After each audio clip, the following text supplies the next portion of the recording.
Hello, I'm Kevin Benedict, Senior Vice President of Solution Strategies here at Regalix, and we're actually reporting live from Mountain View, California, in the heart of Silicon Valley today. And I'm thrilled to be in the building here with three experts in the area of automation and artificial intelligence. So let me just go down the line here and make introductions. We have Hiren Kotak, we have Alan Veytsman, and we have Locsin. Yes. Guys, I want you now to just take a moment and tell us about your role. Hiren? So I'm Hiren Kotak from Wipro. I'm a part of automation advisory and heading the practice for East Coast in the US. All right, Alex. Thank you so much, here. So here as part of my team, I'm Alex Veytsman. I'm the Head of Automation Advisor from North America. And I'm Locsin. I'm Head of Strategic Partnerships for North America for Artificial Solutions, and we're a partner of Wipro's Automation Advisory. All right, and I want to thank you guys for joining us in this deep dive today. Now, you guys are three experts in some of the coolest emerging technologies areas there are. We're going to talk about automation, we're going to talk about robotic process automation, we're going to talk about artificial intelligence and conversational discussions as well. So with all of you in the room here, why don't we just start with you, Hiren, and let's just talk about RPA. Now, that's been around for a while. Yes, you're right. RPA has been around for a while now.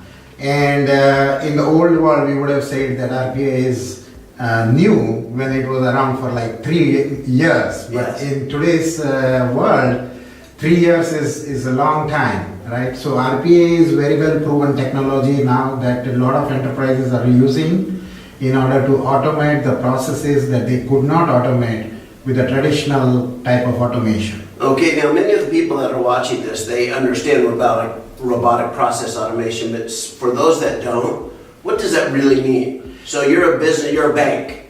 How would you use robotic process automation? That's a very good question, right? So we get a lot of those questions being a part of automation advisory at Wipro.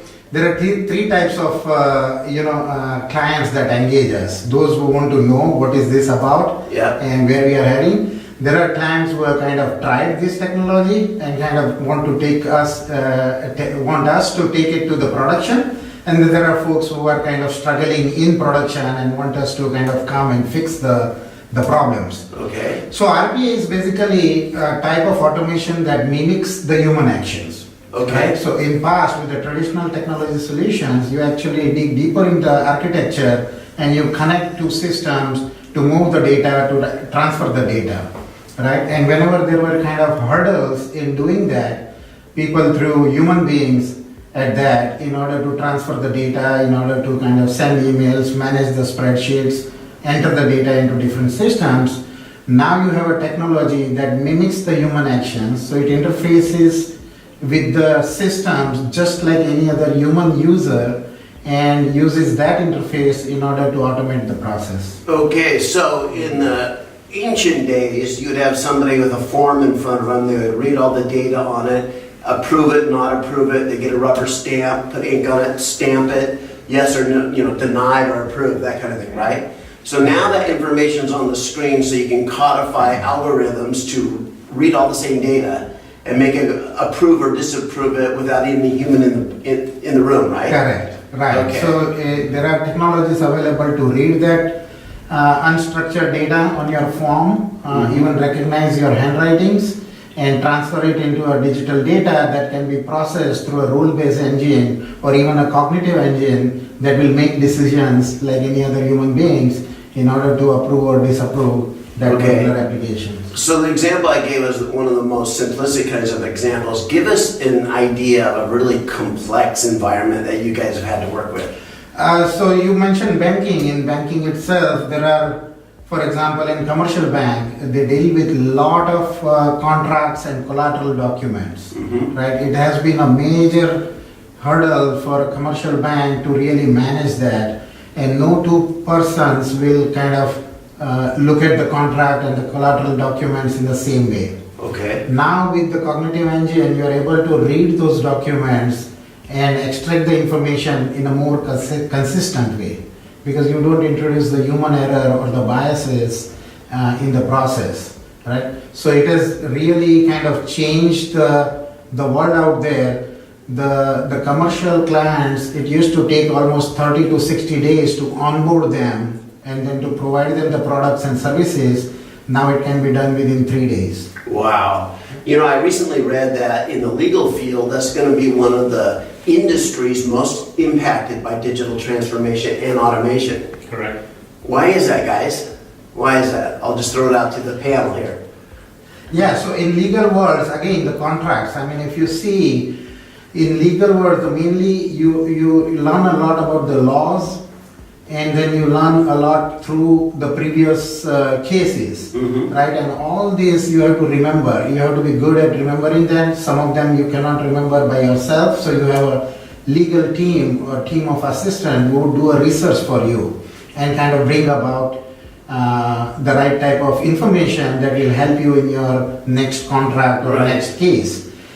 Imagine all this is now done by a computer that can never forget anything, that can read all these documents really, really fast and provide you what you want.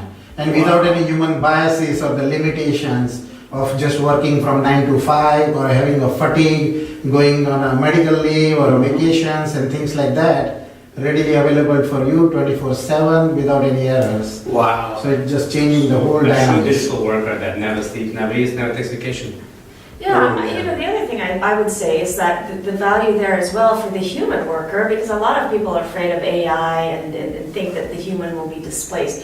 One of the things that Hiren just described is that it takes out the mundane from the humans. Humans, I believe, are built to or are not necessarily programmed to just do the more mundane things. What's most interesting and gives sort of joy and value to the work that they bring is when it's creative, when it's something that makes more sense. So if we take away the mundane, they can focus on those things that they really can do best and want to do best. Okay, I can imagine then we've talked about some very basic yes, no, approve, disapprove, or deny. Let's talk about those intelligence layers now on top of automation. And Alex, let's talk about you. How do you take something that just says, is the form complete, not complete? Did they say yes in the right boxes or no?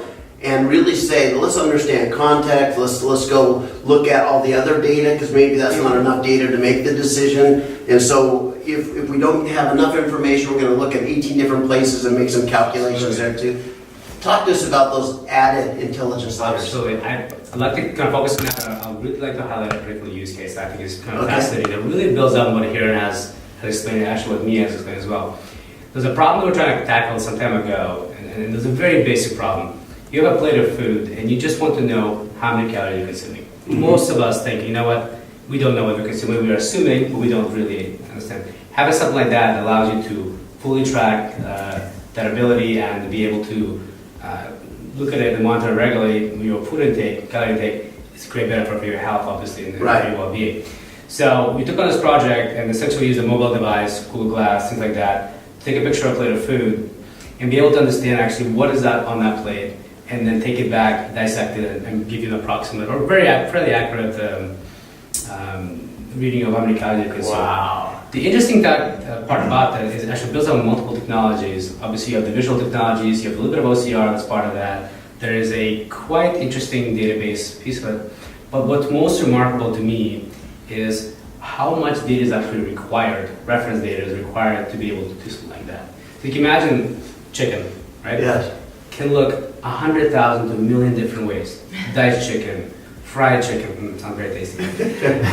You have chicken on this thing. So what you do is basically build up this reference data on the back end where you're able to essentially promote various photos that look very similar, right? And then the machine doesn't know what to do. It says, hey human, is this chicken that you're eating? And you basically also reinforce it.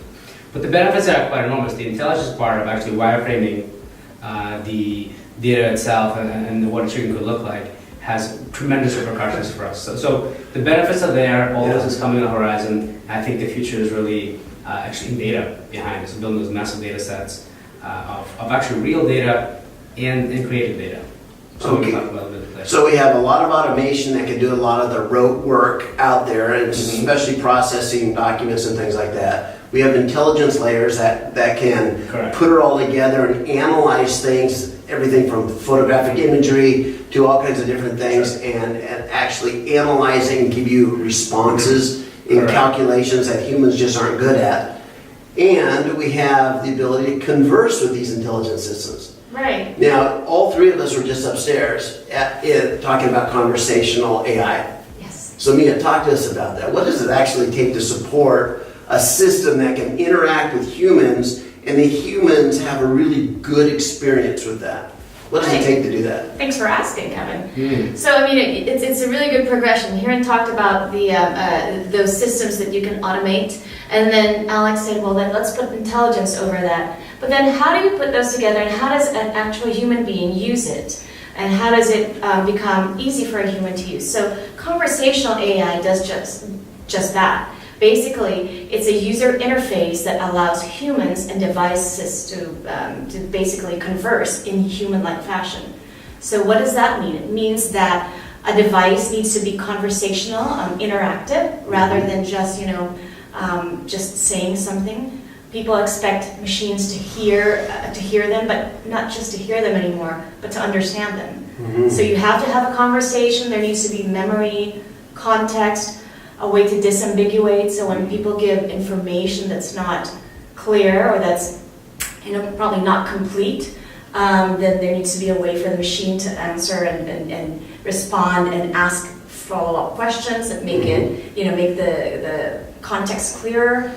There needs to be a way to be interrupted. So the machine should be able to be interrupted, but then resume that conversation as well. You need to detect sentiment. You need to detect. You need to be able to detect the intensity. Yeah. So there's a lot of complex components to a human-like conversation, but that's something that can be done today. Wow. Make it as frictionless as possible. So Mia, for those that are living in the space like you guys are, talk to us about what it means to have sentiment and intensity. Give us an example of when that would be valuable. Well, let's say you've deployed an intelligent virtual assistant, let's say on your website, and someone has come in and asked for help from that intelligent virtual assistant, and they're talking, but they're not quite getting what they need, and they start getting frustrated. Maybe they're asking the question over and over again. So you would basically build into the CAI solution a way to say, okay, if they've asked the question in 3 different ways or 3 times, successively, that means they're getting frustrated. So that means we give them an option. What's the option? Either we tell them, I expect that you are not finding the information that you need. May I transfer you to a virtual agent? That usually allows them to sort of say, okay, well. A virtual agent? Oh, I'm or sorry, a real agent. Okay. So Got it. we have the ability to mix both virtual and reality in a solution, so that the human gets to the task that they need. Oh yeah, I've been on calls where they say, you can either wait 30 minutes for a human or talk to our virtual assistant now and maybe they can help you. Right. So there's that kind of thing too. And I can also see when the virtual assistant kind of reaches its limit and hasn't been able to resolve the answer, you can detect the frustration level. And so that would be the sentiment, right? They're frustrated. So you might have a range of emotions and you have triggers that kind of identify what range of emotions there are, right? Yes. So intensity, how does that work?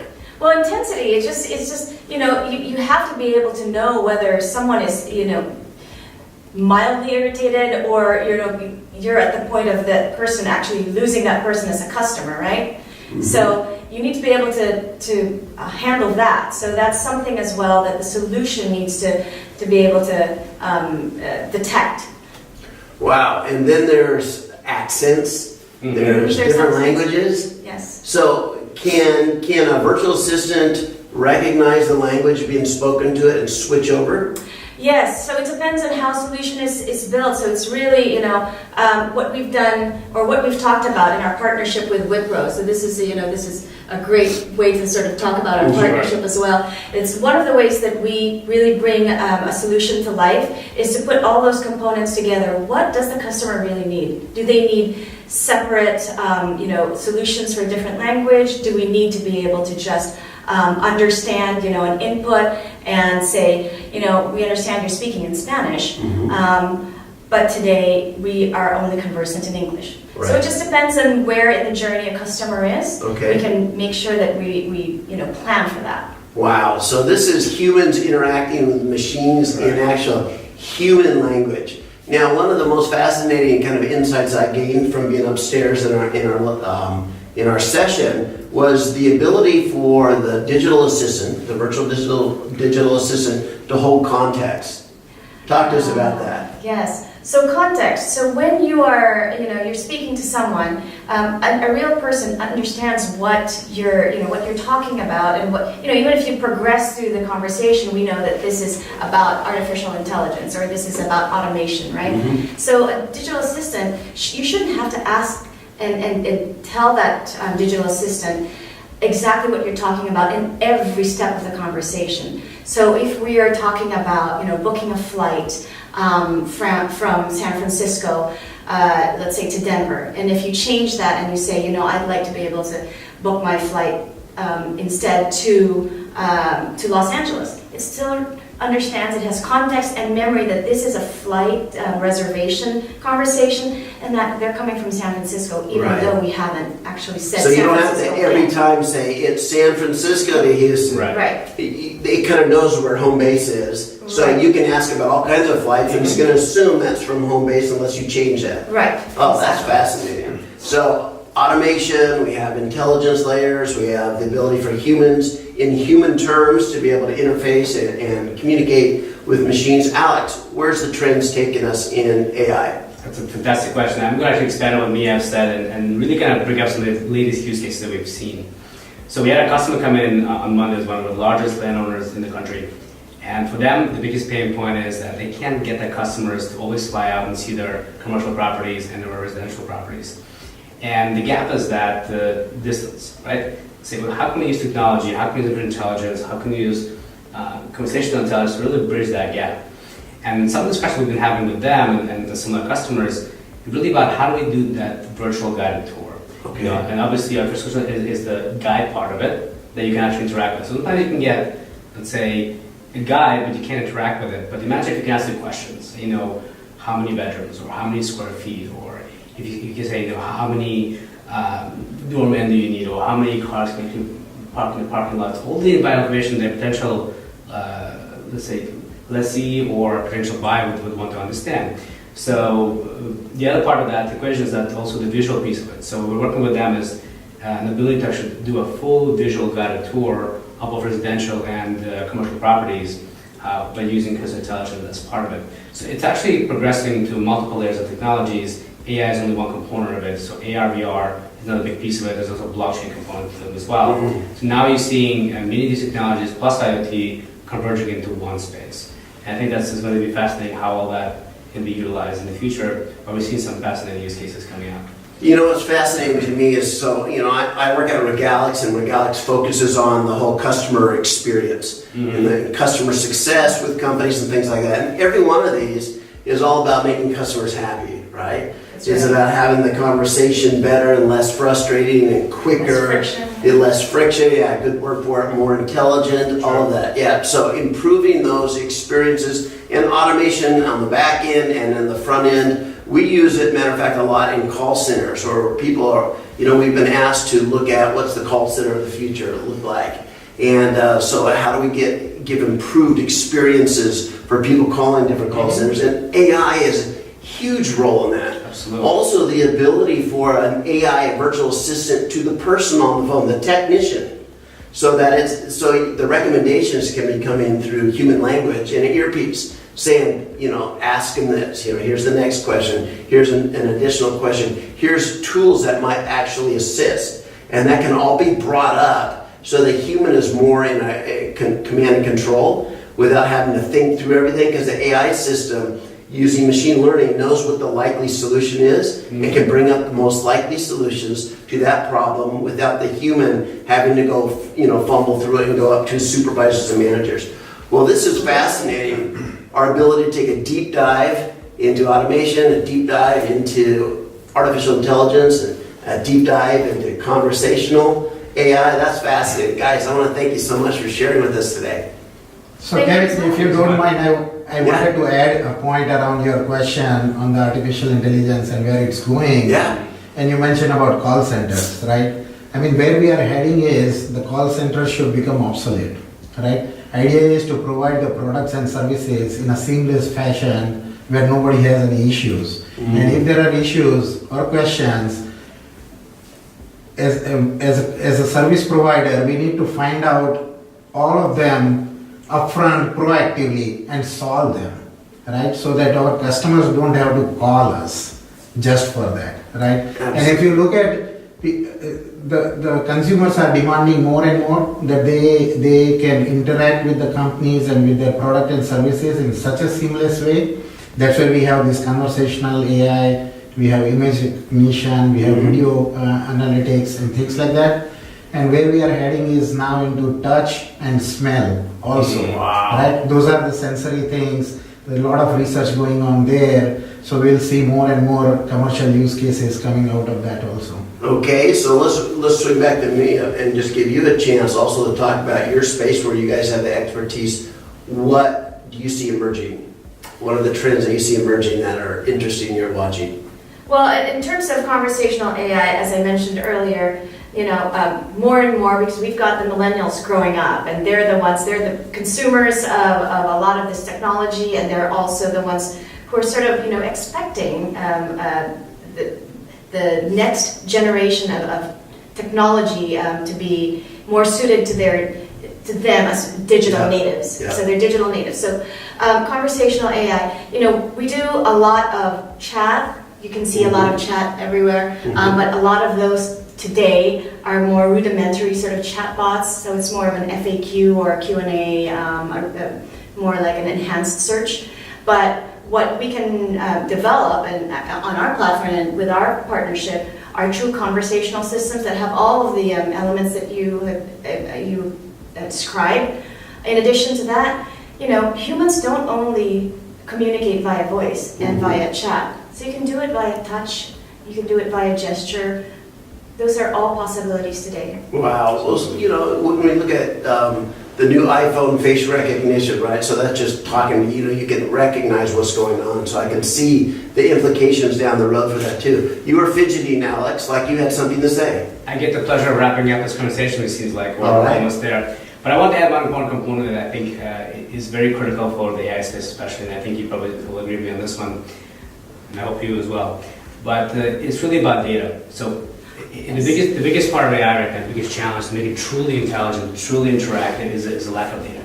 So I was speaking with someone very recently who was one of the founders of Watson, and he's telling me that every data point that's ever been produced by human beings has already been consumed, already been analyzed, already been curated, already been taken to the next level. So the data is missing, and every day we create more and more and more data, but still for the purpose of training artificial intelligence, it's not sufficient. So you're looking at numbers that are quite staggering. So if you look at the intelligence of an average AI right now, you're looking maybe at about a 1 to 2 month old child. That's as intelligent as it gets right now. Now there are different paths for accelerating that methods. For example, if you think about how we learn as human beings, we learn by going to school. Our parents teach us different things. We look at the outside world, we have different stimuli. But the other component, and this is kind of how AI is being trained now, by using real data based on real things. What I think is missing in the industry right now is where is the fictional part of it? As human beings, we read books, we watch movies, watch TV shows, which are all not real, right? Most of them are based on a real model of what it should look like, but they're not real, right? So one of the things that I've discussed actually in great length with one of the heads of AI for Unity Technologies is that there's a data, there has to be a way to create this fictional data essentially that is modeled on real data is almost indistinguishable to artificial intelligence, solely for the purpose of training, so that artificial intelligence, just like us, has many reference points of what a house could look like. It can have a red roof, it can have a gray roof, brown roof, but that's a component that's missing right now. And I think that whoever cracks the way to use machine learning to actually manufacture data that is indistinguishable from real data is going to actually accelerate exponentially the intelligent part of the AI. So we have the A, we have the automation, but I think the I is still really missing. It's getting there, but it's missing because of lack of data.